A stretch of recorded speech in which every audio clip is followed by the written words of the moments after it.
ลาวเวียดนามสืบต่อหัดแน่นสายพัวพันมิตรภาพแบบพิเศษตอนเช้าวันที่5กุมภาพันธ์2026ที่ทำเนียบประธานประเทศได้จัดพิธีต้อนรับสหายตัวเริ่มและคณะอย่างเป็นทางการได้จัดขึ้นอย่างอบอุ่นและสมเกียรติโดยการต้อนรับของสหายทองลุ้นศรีสุริตและคณะหลังจากนั้น2สหายเลขาธิการใหญ่ลาวและเวียดนามได้นำพาคณะผู้แทนขั้นสูงของ2ประเทศพบปะ2ฝ่ายอย่างเป็นทางการในโอกาสนี้2ฝ่ายได้แจ้งสภาพการภายในที่พ้นเด่นของประเทศตนให้กันทราบพร้อมทั้งได้แสดงความสมเสยต่อบรรดาผลสำเร็จของการพัฒนาเศรษฐกิจสังคมที่2ประเทศญาติมาได้ในซุ้มปีผ่านมาโดยเฉพาะแม่นผลสำเร็จของกองประชุมใหญ่ผู้แทนทั่วประเทศครั้งที่12ของพรรคประชาชนปฏิวัติลาวก็คือผลสำเร็จของกองประชุมใหญ่ผู้แทนทั่วประเทศของพรรคคอมมิวนิสต์เวียดนามครั้งที่14ในเดือนมังกรผ่านมานี้2ฝ่ายได้แสดงความปิติยินดีและตีราคาสูงต่อสายพัวพันพิเศษและการร่วมมือรอบด้านระหว่าง2ประเทศลาวเวียดนามที่สืบต่อมีการขยายตัวรอบด้านลึกซึ้งก้าวสู่ระดับใหม่และมีคุณภาพใหม่ในทุกขงเขตเวียกงานเป็นต้นการร่วมมือด้านการเมืองสืบต่อมีความนักแน่นมั่นเทียงใกล้ชิดสนิทสนมและสร้างได้ความไว้เนื้อเชื่อใจซึ่งกันและกันในระดับสูงสุดการร่วมมือด้านป้องกันชาติป้องกันความสงบและการต่างประเทศนับมือได้รับการเสริมขยายอย่างมีประสิทธิผลการร่วมมือด้านเศรษฐกิจการค้าการลงทุนเทคโนโลยีวัฒนธรรมสังคม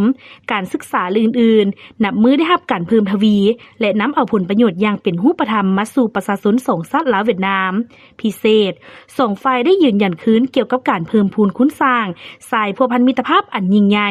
ความสามัคคีพิเศษการร่วมมือรอบด้านและหุ้นส่วนยุทธศาสตร์ให้นับมือได้รับการเสริมขยายยิ่งขึ้น2ฝ่ายได้แสดงความสมเสยต่อผลสำเร็จของการพบปะประจำปี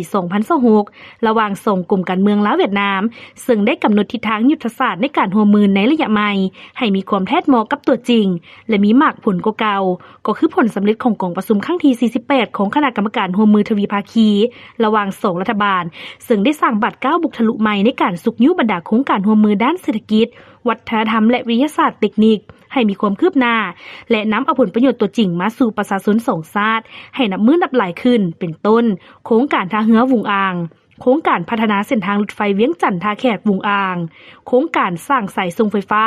500กิโลโวลต์แต่ภาคเหนือของลาวไปหาภาคเหนือของเวียดนามโครงการสร้างเส้นทางมิตรภาพลาวเวียดนามเลียบตามบริเวณชายแดนที่มีความยาวประมาณ200กิโลเมตรอยู่เบื้องลาว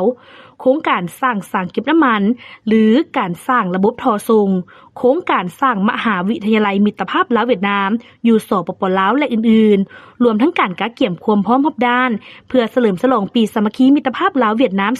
2027เนื่องในโอกาสวันสร้างตั้งสายพัวพันการทูตครบรอบ65ปีและวันลงน้ำสนธิสัญญามิตรภาพและการร่วมมือครบรอบ50ปีให้มีเนื้อในอุดมสมบูรณ์และมีความหมายอันลึกซึ้งนอกจากนั้น2ฝ่ายยังได้แลกเปลี่ยนคำคิดคำเห็นเกี่ยวกับสภาพการภาคพื้นและสากลที่2ฝ่ายมีความสนใจร่วมกันการพบปะ2ฝ่ายครั้งนี้แม้นเต็มไปด้วยไมตรีจิตมิตรภาพอันดูดดื่ม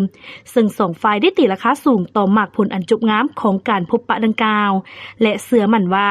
ผลสำเร็จดังกล่าวจะเป็นแห่งสุขยุอันสำคัญเข้าในการฮัดแน่นสายพัวพันแบบพิเศษที่มี1บ่มี2ในโลกของ2ชาติลาวเวียดนามให้แตกดอกออกผลในระดับใหม่ที่สูงกว่าเก่าสหายทองลุ้นศรีสุริตและสหายโตเริ่มได้เข้าร่วมเป็นสักขีพยานในพิธีลงนามเอกสารร่วมมือ2ฝ่ายจำนวน6ฉบับคือบทบันทึกความเข้าใจระหว่างกระทรวงศึกษาธิการและกีฬาแห่งสปป.ลาวและกระทรวงศึกษาและก่อสร้างแห่งสส.เวียดนามว่าด้วยการสร้างตั้งมหาวิทยาลัยมิตรภาพลาวเวียดนามอยู่สปป.ลาวบันทึกการมอบรับปึ้มระหว่างกระทรวงศึกษาธิการและกีฬาแห่งสปป.ลาวและกระทรวงศึกษาและก่อสร้างแห่งสส.เวียดนาม